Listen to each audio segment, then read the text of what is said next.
What's up, StreetMotoZers? How's everybody doing today? I'm here riding on my Kawasaki ZX6R and enjoying the ride.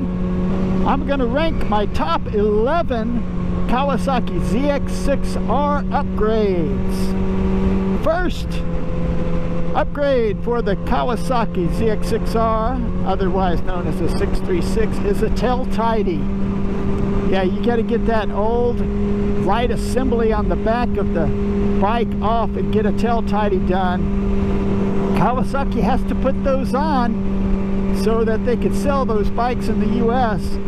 I'm sure they would rather not put those big hanging plastic protrusions out of the back of the bike, but they have to.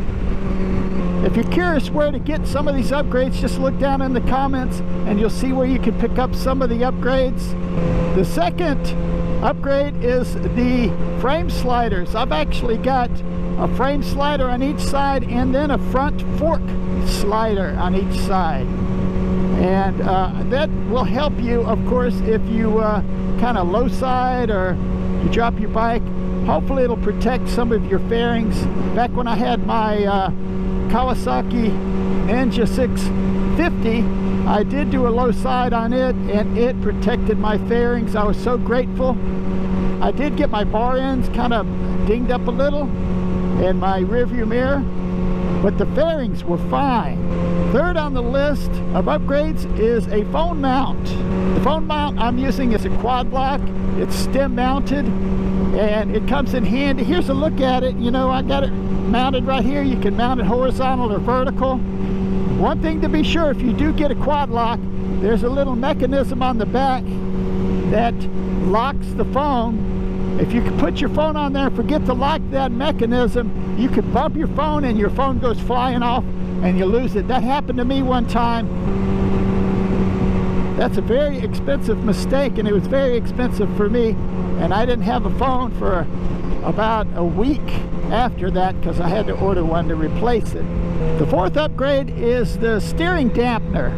Now, not everybody may need one of those, but I feel a lot safer with this. I'm using a Mantis steering dampener.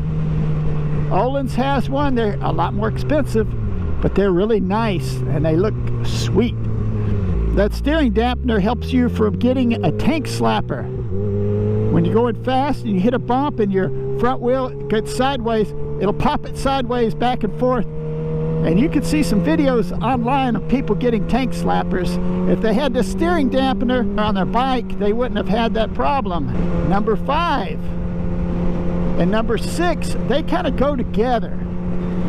And if you plan on getting a new exhaust, I would do both. If you're going to get a slip-on, that's fine. I got a full exhaust, which means from the very front of the engine all the way back to the end of the tailpipe.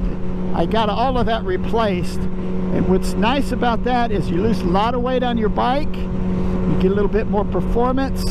It sounds a lot better. But once you do that, your bike has to be retuned to fit that exhaust, or you'll get really crappy horsepower. You'll lose a lot.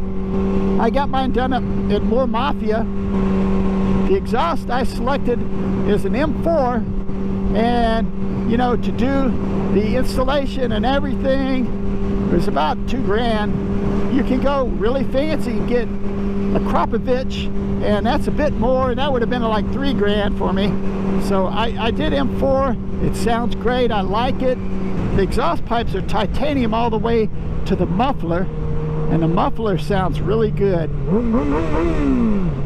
Number 7 is I replaced the stock windscreen. The stock windscreen is super small and it doesn't block hardly any wind. I got a Puig bubble screen. This is what it looks like, and it blocks a bit more wind. You can get tucked down and behind it. I had the smoke screen. When I purchased the bike, there's a Puig smoke colored windscreen on here, and it's pretty good. It looks pretty sexy, but I like the clear better, so I replaced it with a clear. You can really see through the screen well. My camera can too. Number 8 is the Swingarm Spools. Those are really inexpensive. There's all different kinds of versions of Swingarm Spools you can get. I use a motorcycle stand that requires some spools to be on the back. So I put those on, and that helps me to lift up the back of the bike, take the back wheel off, to work on the chain, to do a few things like that. I guess they're called spools because they kind of look like a spool of thread, you know. And number 9 is the rear cowl. That's something that Chris bought for me for Father's Day.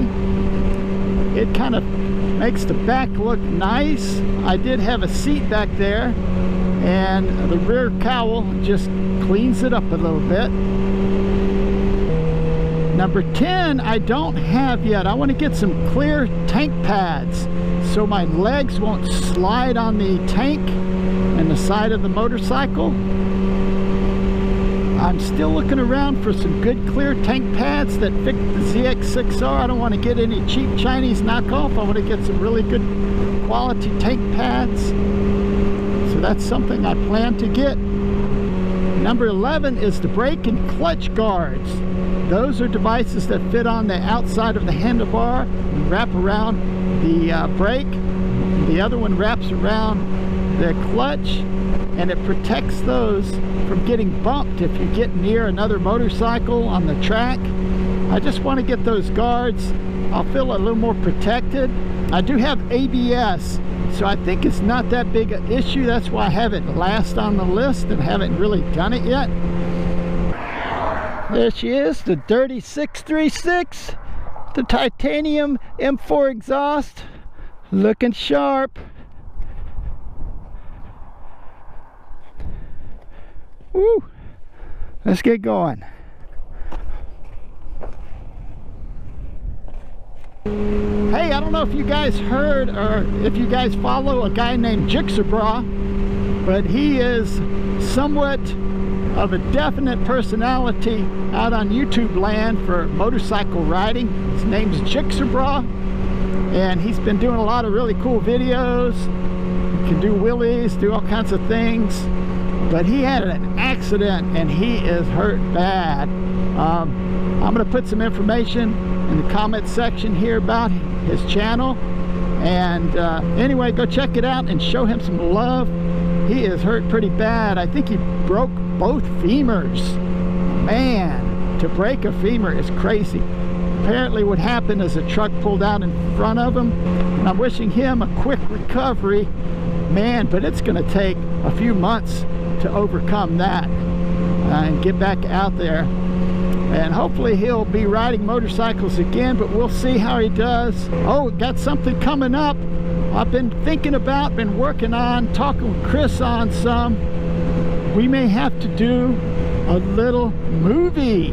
Yeah, you heard it right, a 4-episode movie, and in place of some of these videos I'm going to be plugging in the 4 episodes and hope to do it real soon. Maybe the next video will be the first episode. That's what I'm hoping for, but a lot of things got to come together to make it happen. And I'll just give you a little hint of what it's going to be about. Halloween's coming up, so it's not going to be about Christmas. It's going to be about something a little bit creepy. First episode hopefully will be coming up in a week. You guys keep the 2 wheels down, ride safe, and I'll see you next week. Woo!